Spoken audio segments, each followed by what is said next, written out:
more than we can say from Mark. I'll play the role of Lucifer. Outside of the improvement, probably nobody would notice the difference.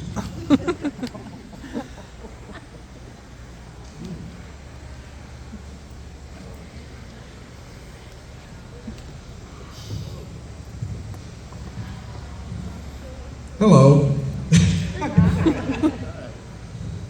So, I guess you're wondering why I've called you here.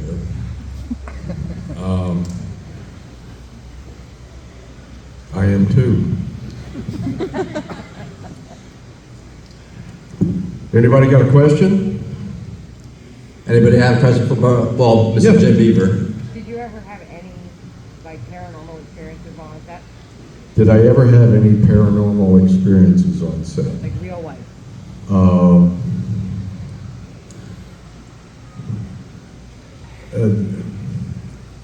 There were too many carpenter's butt cracks to allow for anything paranormal. I don't think any spirits wanted in that place. Fair enough. You know, the show looks very spooky on the air lots of times, but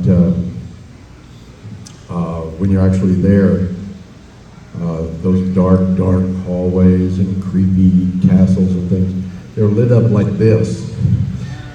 And there's 200 people around, and sometimes they're being quiet while they're trying to act, sometimes they're not, but there's not anything remotely spooky about it. So, if I was a ghost, I wouldn't hang out there. Really? Yeah. But, you know, in a few years I will be a ghost, and I'll let you know then. Okay. Do you need my address? Would I just stop by? No, I'll know you're a ghost. Okay. Yeah, ghosts, no. It's kind of like a ghost Rolodex. They have everybody. Yeah. I don't know what I'm talking about. So my question to you is that you were Sam and Dean's uncle, right? Sort of. Sort of. All right. But when you played that role, and from talking to you months ago, you had somebody to look up to when you came out of the service was Hank. And was he like an uncle to you when you came out of the service? Well, not really. He's asking me about my friend Hank Worden, who was a character actor in hundreds of movies from the 30s to the 90s, and who was more like a grandfather to me, really. Yeah, it was a very different relationship from the one with Bobby and the boys. You know, if you've had a cool grandpa, you know what my relationship with Hank was like, and I certainly reject the notion that Bobby is the grandpa to Sam and Dean. Uncle is good enough, I think. I could have said brother, but I don't know. Yeah. So, anybody else? Yes, hi.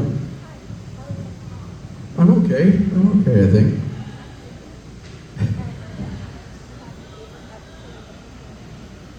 Do I have a favorite episode I've ever been in of Supernatural?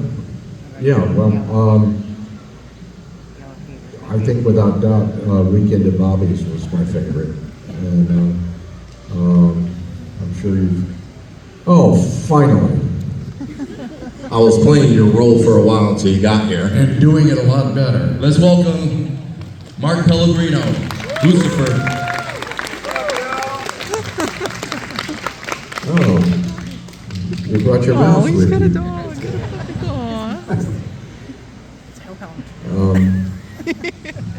So anyway, yeah, this is Mark. He's on the show too. I know probably you don't know that, but yeah, pull up a throne. Hello, Frankie. Frankie, Oh, sorry. I talk from my diaphragm. This is Frankie, for everybody who hasn't met him yet. He's 18 years old, which makes him about 126 in dog years. Yeah, we were born the same year. You were. Yeah. This is what I hear.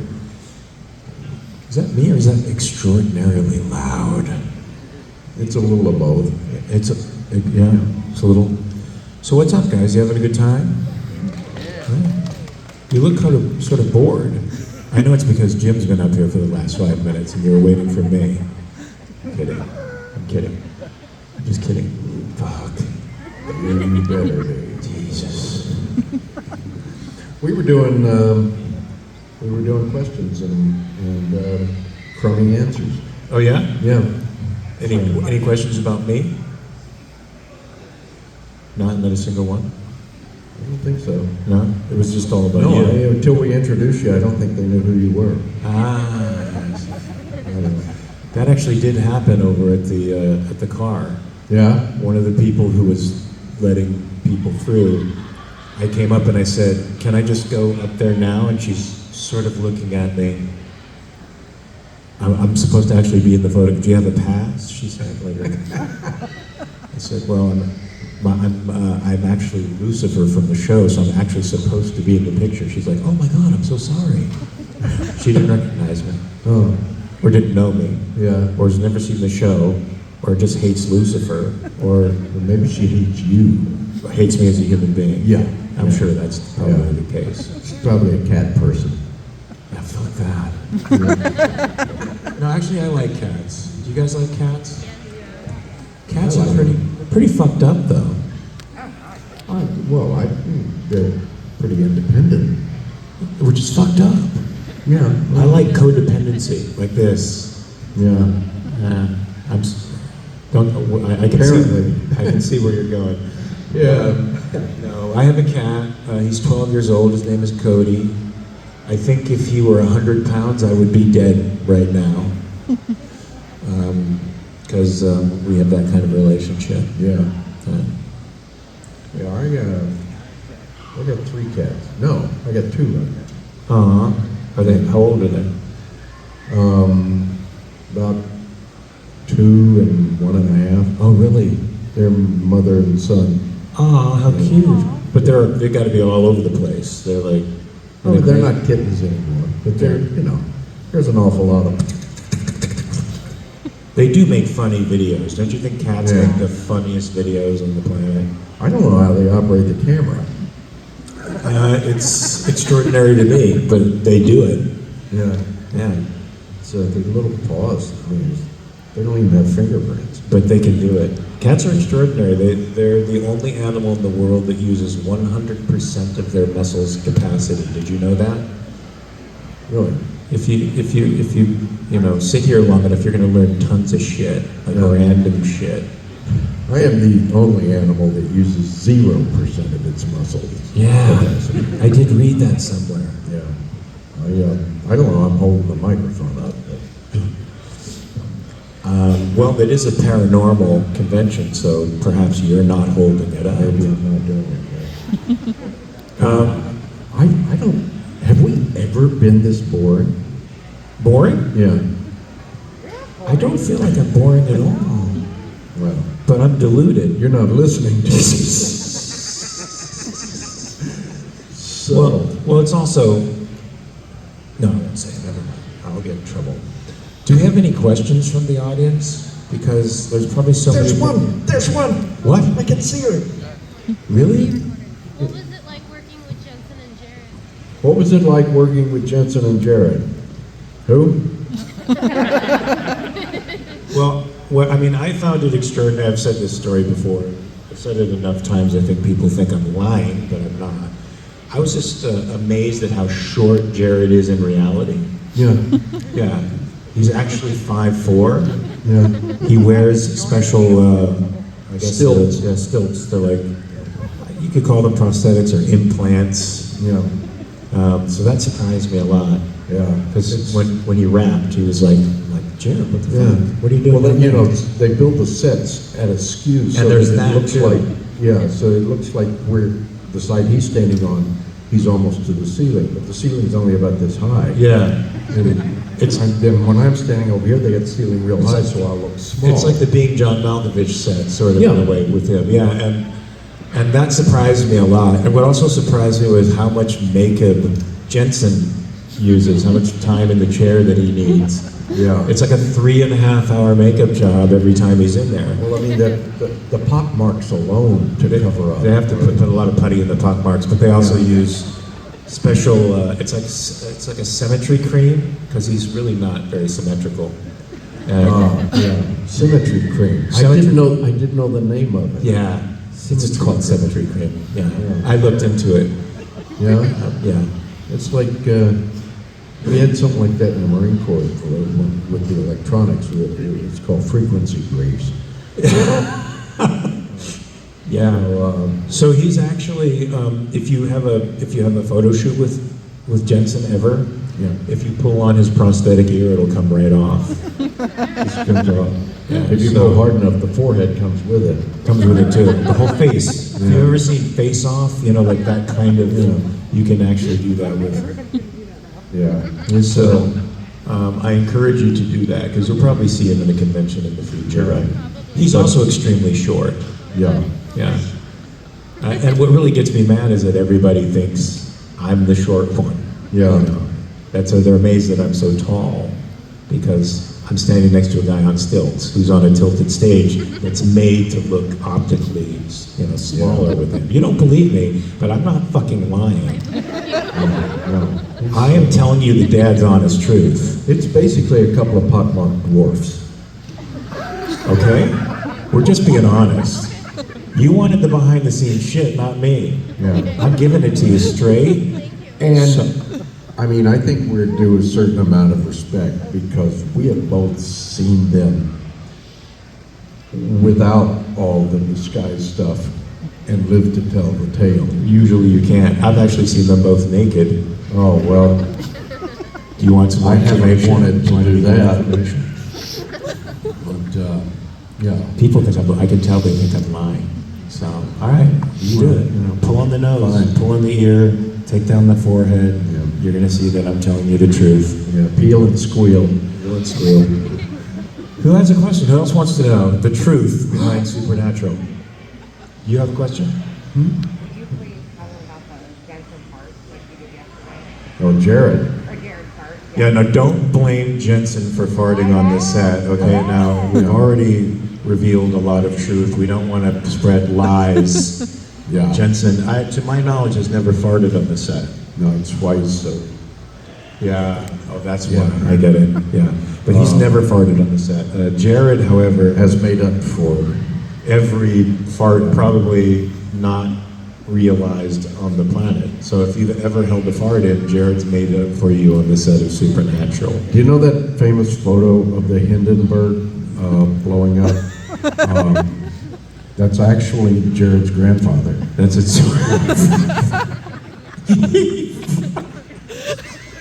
He farted and somebody lit a match and the whole thing went up. Wow. Yeah. Fuck, I forgot about that. Yeah. Thank God it says no smoking here because if Jared were here, man, the place would go up. Yeah, so there's a scene, where I blow on the window pane and make the mark of the thing, whatever it is called. What is it called? What is that called? No, it's not a smiley face. I do.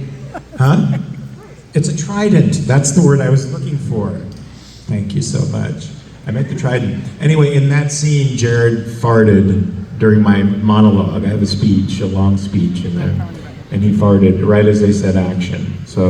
And we kept going through the fart cloud. Nobody stopped. There was a lot of ugly, sour faces on the other side of the camera, but I had to pretend like nothing was happening. And then that's the take that made it into the picture. Yeah, I've seen that tape. Saw that one. You almost pulled it off. Almost. Yeah. It's hard to really hide Yeah. It's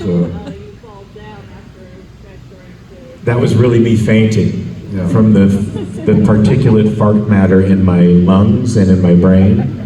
It actually made me fall. Yeah. This is why you people came here today, isn't it? Yeah. So this is the behind the scenes shit. You're getting it for real and you're all taping it and you're going to put it on the internet. So there's no hiding anymore, right? This is it. What else do you want to know? Come on, I got all the secrets. I know where the bodies are hidden. Don't be afraid. Raise a hand. Oh, oh, Oh, hey. what?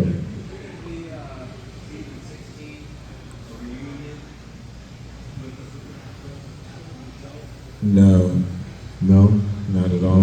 there isn't. Nothing. It's over, guys. I've heard rumors. You did? Yeah. Oh. I've heard rumors. Yeah, but you're connected. Yeah, yeah. No, I have heard rumors as well, but rumors. I don't know if it comes from Jared Padalecki's mouth. Is it really a rumor? Yeah, I don't know.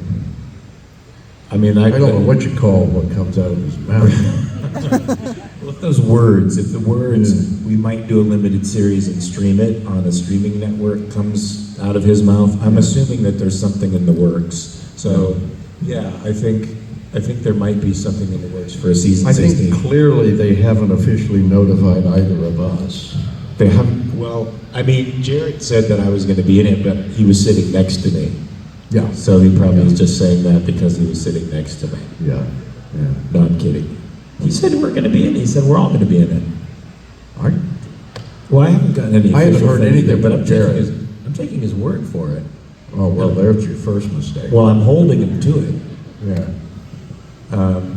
So let's. So I don't know. Do you guys want to see? Do you want to see another season? Yeah, boy, that's a tepid response. Now, somebody said they might. I heard this from a fan. Maybe I don't remember who told me. They're coming back as angels, maybe. Right? Because they got to figure out a way to come back. So they might come back You as. could be a bad angel. Huh? You could be a bad angel. I am a bad angel. I know. That's my point. Yeah. Well, you could come back as an angel too. Yeah. Yeah. Just. As long as I don't have to wear that ring around my head. I think that'd be fun. No, then you get all that CGI stuff you gotta do. Green screen. Well, they put the. What would they do? Put like a tennis ball on your head, or how would they do that? I don't know. Maybe just one of those wire things, like in a kid's Oh yeah, I pageant. love that. Like we do for the photo shoots. Yeah, yeah. There you go, Paul. I can feel the questions bristling off of you Yeah. right now. I can feel The big one is, why did I come? the curiosity. You're like, God, I heard these guys were so funny yesterday. What the fuck is wrong with them now? It's the psilocybin. I got an idea. Everybody raise your hand. Everybody raise your Everybody, hand. Come raise on. your hand. Don't Raise be your pussies. hand. Raise See, your hand. now we got tons of questions. Look at that. I'll pick you. Go ahead. What's your question? Yeah, you raised your hand. Yeah, you raised your hand. What? Oh, geez, a faker. Wait. I think we have a question there. Two people hugging. Good. Yes. Go ahead.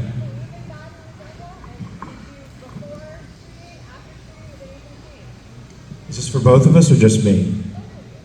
Oh, great. Go ahead. You go first. I would have had to have heard the question.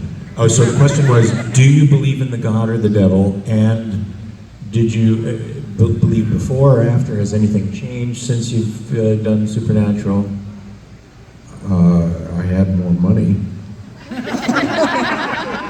Copy that. But what about the belief thing? Are you a believer? Or are you a believer?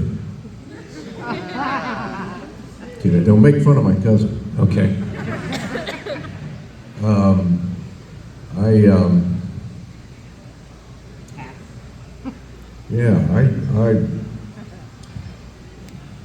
Remember, this is a paranormal conference. yeah, I know. Supernatural Yeah. is sort of. Oh yeah, I believe in all this stuff. Yeah.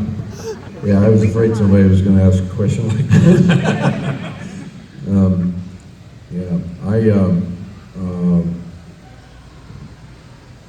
Nah, not really. So you don't believe? You're not a believer? In what I Do you believe in? I believe what I can see and what I can read in a science book. Yeah. Yeah. Yeah, that's sort of what I'm in. I'm an atheist. And I don't say that like a proud atheist. You know, some people are like, I'm an atheist. I just believe in reason and science. That's my thing, reason and science and independence. You look very concerned for my well-being. You're like, when is the lightning bolt going to come and strike this fucker? Well, you're And- Lucifer. What did anybody expect? Well, you know, I mean, I guess Lucifer would say that, wouldn't he? Yeah. Be an atheist. I want you to be an atheist. And actually, he tempted Adam and Eve out of the garden by giving them moral reasoning, right? They knew the difference between good and evil, and God kicked him out because when you know that, you're going to want to know the secret to immortality, and we can't be having that. And you know what I say to that? That God sucks. Because I want immortality. I don't. It's getting old. Well, what if they could just fill you up with stem cells and make you, you know, rejuvenate everything? And do this all again? Yes. Oh. Like multiple times forever and ever and ever and ever and ever. You look so concerned for the health of my soul. Okay, thank you. I probably need a lot of prayers. Building up chits, as they say up there. Chits. But people have asked me one time, has anything horrible happened to you since you played Lucifer? I mean, because all these terrible things happened on the set of The Exorcist. People died, sets burned down, because they were doing a movie about the devil, and I'm like, well, you need the devil. You don't get Jesus without the devil. You need to be saved. You know, he's part of the narrative. So it's like, hey man, as far as I'm concerned, I'm telling the celestial story that everybody needs to hear. And I don't win in the show, even though I should. I don't win, so it's like the narrative is still complete, right? Just like in The Exorcist, the devil doesn't win in The Exorcist. In fact, the priest who has lost his faith regains it. It's a story about, you know, faith. So I don't attribute any of the bad things that happened on that set to anything other than bad luck. You have an angel blade in front of you. Are you planning on using that? Ooh, a concealed angel. Do you have a license for that? Concealed carry license? Oh, now you're getting rid of it, huh? Yeah. Oh. So, any other questions, comments, or concerns? Because we have a concern. I see hands back there. Well, just one. But hi. Yeah, it's you.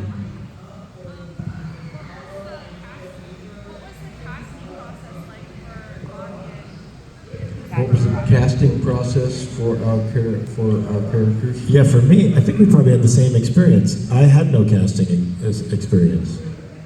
Because you were just asked, right? Well, yes and no.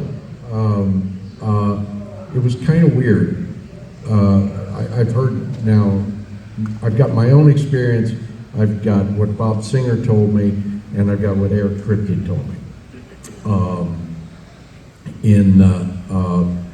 In my case, there was an episode planned, Devil's Trap, and character Missouri was supposed to come back, but Loretta Devine wasn't available. So they said, we got to rewrite this and replace the character with somebody who can do the same kind of function. Is this Kripke's story? Whose story? Well, this part is true no matter who does it. Okay. And now my version is that they rewrote the character, called him Bobby. They said, we'll make him kind of rural and you know, something different from Missouri, but carries the same function in the show. And it's just one episode. But my experience was I got a call to audition. I went in and I auditioned, and they put it on tape. And again, my experience, the casting director was an old friend of mine, and he told me that he sent the tape with all of the auditions up to Vancouver to Bob Singer to make his choice, but Bob Singer happened to call him on the phone to see what was going on, and he asked who he had seen for the role. And the casting director, Robert Ulrich, said, well, it's on so-and-so and so-and-so and Jim Beaver. And he said, oh, just give it to Jim. That's my experience.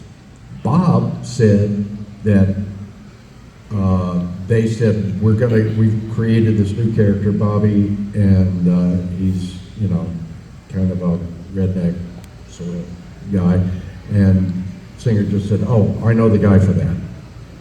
And there was no audition. That's his story. And Kripke's version is closer to that than, Kripke says there were some auditions, but that it was pretty much always going to be me. But they didn't tell me any of that until long after. So as far as I was concerned, I went in and auditioned and got it. So. Yeah, by the time I came in, Jeremy Carver was pretty much running the show at the time, and they just called my agents and asked me if I'd like to play the devil. I said yes, and that's how I got it. So I was fortunate enough not to have to go through the audition process. But then, when the devil started hopping around, has everybody here seen the whole thing? Okay, so no spoiler alerts. Well, there's going to be a spoiler alert here for anybody who hasn't seen it. The devil starts hopping around, right? It goes to the president, and then like Rick Springfield. Do you remember any of that? Well, I wasn't in those episodes, so I haven't seen them. Oh, that's right. You only watch your own episodes. So you also, when you read the script, it's like bullshit, bullshit, bullshit. My part, bullshit, bullshit, bullshit. Yeah, there you go. Yeah. So anyway, I found out. Speaking of Ulrich, I found out on Twitter through Entertainment Weekly that the part of Lucifer had been recast. And this was announced at Comic-Con, right, in San Diego. I'm like, what the fuck? Nobody tells me about it. I'm like, that's not nice. It's like being broken up with by text, right? It's like, I think I've had a relationship with these people. I deserve a little something. So I immediately started a campaign to, of rage on Twitter. But then, literally 48 hours later, I went up for The Exorcist that Robert Ulrich was casting. And he hadn't seen any of the Twitter feed. He didn't know anything that was going on. But he just called me into his office. And he's like, Mark, I want you to know the part has not been recast. I want to show you a letter from Andrew Dabb. He was the one who was then running the show. And it was an email that said, Lucifer's going to pop around to a couple bodies before he gets back to Pellegrino. You're going to make fun of me. I actually started crying.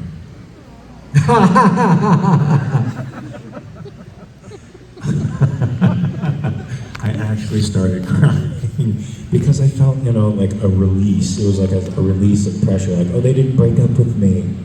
I thought I got broken up with.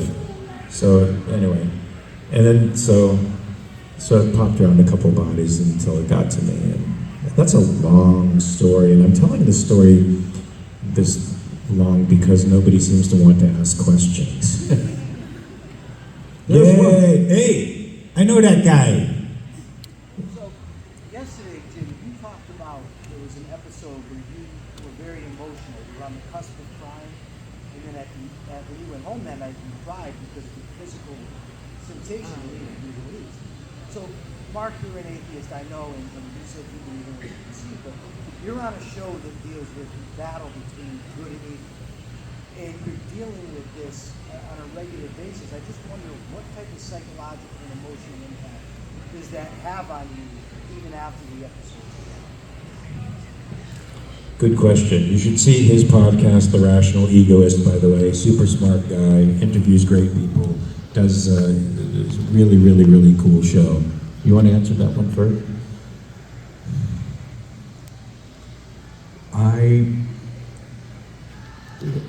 I've always said that for every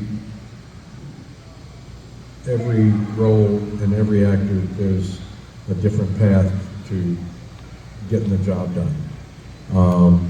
Every actor, I think, works differently than every other actor.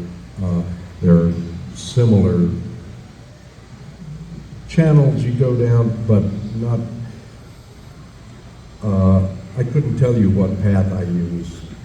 I just know that I read the script and I go, okay, I think I know how to say these lines. And that's essentially it, or I say I don't know how to say these lines, and I ask somebody, and they tell me. I say that because I often have an emotional investment in a scene because there are things from my own life or my own experience or my own knowledge that I can use to create an emotion in me, but I almost never have an ongoing relationship with the plot or story in my own life. I come in, I say the lines, I try not to bump into the furniture, and I go home and I don't think about it anymore. It's really rare from my particular perspective to get caught up in the emotion or the ramifications of the larger story. But I often do when I'm working on a specific aspect of a scene. And so that scene you brought up, where I was gonna have to kill my wife for the second time, I had a lot of personal stuff that I could use in order to make it happen for Bobby, to look like Bobby was experiencing this, to sound like Bobby was experiencing this. I had a lot of things I could pull on. And when the day was over, yeah, my body went, oh God, and kind of collapsed, but that was just because of the day. I don't carry the shows home with me. I don't carry the overall story line. It's just, I don't know, this may sound shallow, but I don't find it shallow at all. I feel deeply in touch with the work I do, but it doesn't really affect me. My daily life doesn't shift because I was in some storyline that was powerful or distressing, whatever. I do my work and I go home. Forget it. Yeah, so when I was younger, I used to feel like you had to be immersed in the part 24/7, or something pure and real wasn't going to happen on film or on stage or anything that you did. And as I got older, I realized that it's important for me to know how I feel about things and know what I'm doing. But it's even more important for me to have a sense of play. It is called a play. It is called a screenplay. So it's about being imaginative and free and open to the possibility of the emotional experience that the scene suggests.